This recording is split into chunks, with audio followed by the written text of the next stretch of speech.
games for your home teams. Sports 1280, New Orleans. Welcome back, Duncan Holder.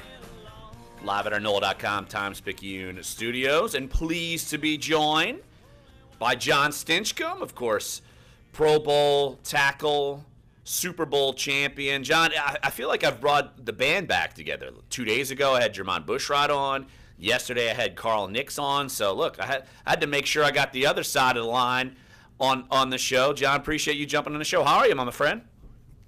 I'm great. Absolutely. We're well represented up front, aren't we? I know. And then I had to, of course, go on the other side of the ball. Jabari Greer's coming up after you. So I figured I'd give the defense a little bit of love. Just a little love. Well, that makes sense. There you go. But I figured Saints did not make Super Bowl 52, as we all know. So I figured, why not relive the good times, Super Bowl 44, and what better week to do it than this week? But, John, when you guys were preparing for the Super Bowl, and I've asked Jermon this, I asked Carl this, just how were you guys able to manage the week and get through it and maintain focus and obviously come out and win the game? Well, it's such a circus. I'm sure that both mentioned that it just seems that, all week long there's so many events, there's so much going on in the city, and at the end of it, they might play a football game. And that's the way it almost feels, is that it's just one of the many attractions throughout the week. Now, for us, most of us, it's the first time we've ever been to a Super Bowl, and as a team, obviously it was. So when we got there, I think there were some that were partaking in the festivities a little more than they probably should. And that was mentioned. That was mentioned by Jermon and Carl that Monday night the fellas went out and had a time of it in South Beach. Well, I'm glad Jermon mentioned it, considering he was one of the major infractions of the bunch. Yeah, he didn't hide it. Did he fail to mention that? He did not. He did not mention that. May not have been missed. He did not mention that he was essentially a ringleader. He did not mention that part, but he had no problem admitting that they went out and kind of had a toddy or two. Yeah. Well, he had one too many. Anyway, just leave it there on the show.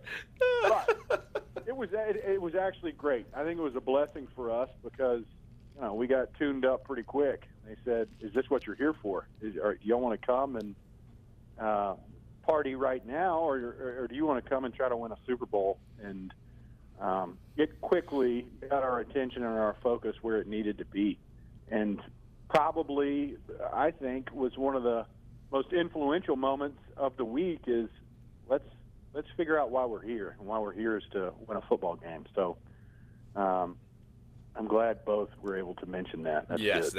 They had no problem mentioning it. Well, it's good that they were able to mention it because you guys actually won, so you could reflect back on it and be like, hey, we overcame that. Oh, man. Well, it's fun. I mean, it's a fun week. There's a lot going on. You just got to realize that Monday is probably a day where you can participate, and later in the week, that stuff's for everybody else. John, Jim Derry here. I want to ask you. You were here during probably the worst of times for the Saints during Katrina and all the stuff that went on right after it. And how hard was it for you to imagine that just in such a short period of time, a period of 4 years, the Saints go from the worst of times to there is no better times than February 7th, 2010. What was that like? Well, I'm so grateful that I got to experience it that way. There's only a few of us, Will Smith, Lance Moore, maybe a handful more that were with the team prior to Katrina and understand the hardship that not only the team underwent, but really the entire community and the city, the fans, the people. So to experience those lows, it made it so much sweeter once we did win it, and you understand why fans don't congratulate you. They say thank you. That's what that's probably what I remember most is after winning the Super Bowl, you go around town, and no matter where you go, somebody's got a fleur-de-lis on their hat, their shirt, their car, their bumper, and they don't say congratulations on your win. They say thank you, and it's because there's ownership of the team, and there's such a special bond between the city and the team, and that was really forged, or at least cemented, much deeper post-Katrina.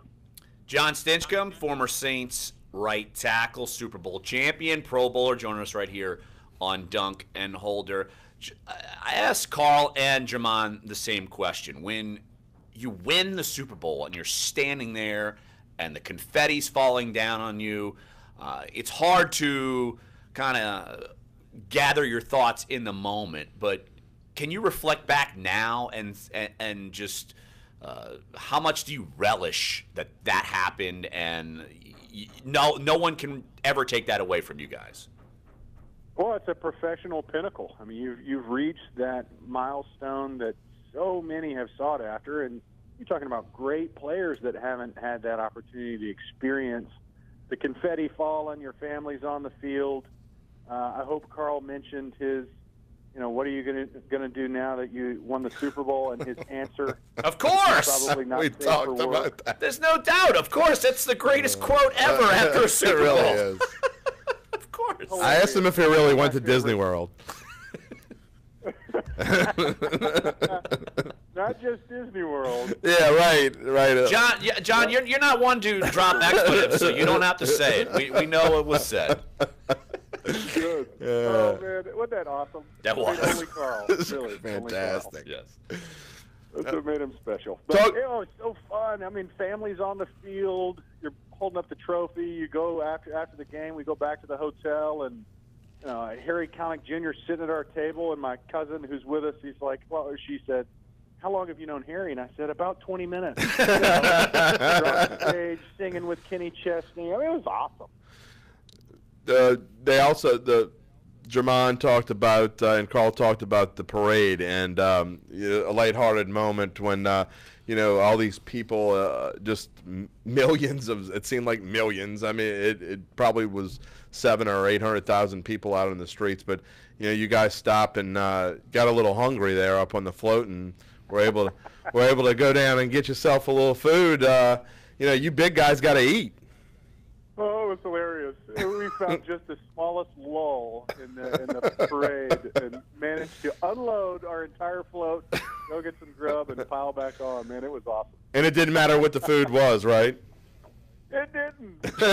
But what a cool experience. I think it was the largest parade in New Orleans history, and New Orleans knows how to do two things. One, it's party, and two, it's throw a parade, and it was both all at once. It was awesome. You felt like a Roman conqueror returned from some foreign land. It was with meat on a stick. Moments for all of us. Yeah, meat on a stick, chicken on a stick, whatever. John, one more, and then we'll let you run. Just your thoughts on this year's Saints team. I know you get to do some of the preseason broadcast stuff, and you were able to kind of see this team grow. And I mean, me personally, I did not anticipate this Saints team being this good this year. Just your overall thoughts on the season that this Saints team had.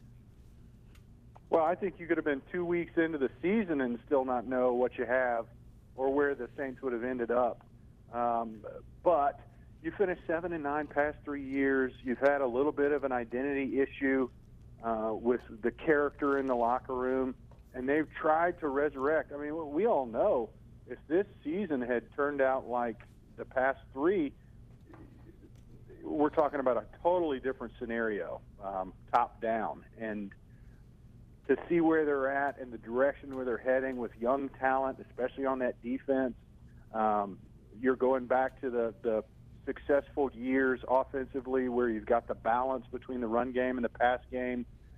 Really, it's just so encouraging to see how quickly this has happened, because I don't think anybody had that on their radar, that you're one fluke play away from playing an NFC championship and then potentially back in the Super Bowl following 3 very lackluster years. So kudos to Coach Payton and Dennis Allen and really the entire staff for their job in getting the ship turned around. And really, there's not a lot of additions on marquee names on that defense. They just drafted well past couple of years and then got some solid pickups in free agency.